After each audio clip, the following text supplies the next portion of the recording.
Čau lidi, tady Markus, dneska si tam o nového videa ze hry Brawl Stars. Dneska bych chtěl pushnout tady Grifa na nějaký ten level a chtěl bych si otevřít nějaký tyhle ty star packy.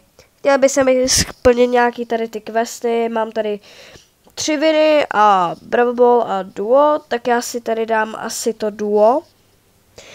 A já se na to nebudu nějak pokecávat. A jdeme na to. Hele, už jsme vlastně ve hře. Je tam. Dobrý. Ale pozor. Pojď, jdi do něj. Dobrý. Já ho ani nehyt, ale v pořádku. Dobrý. Hele, Edgar jde do něj. Dobře von.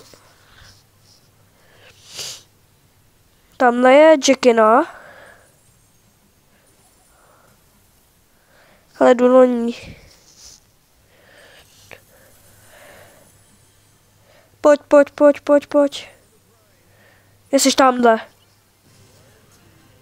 Poslední kill.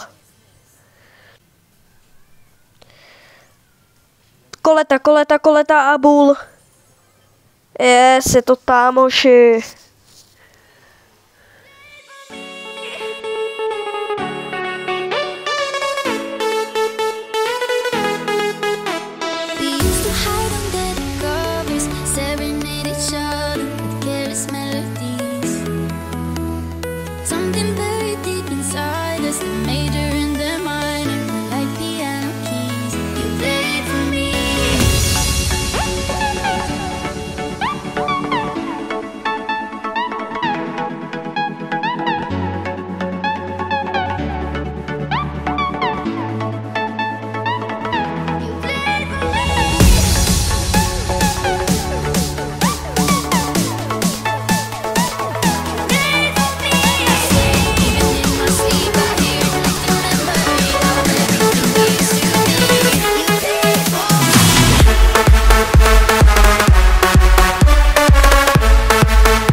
Hoši, tak je to tady.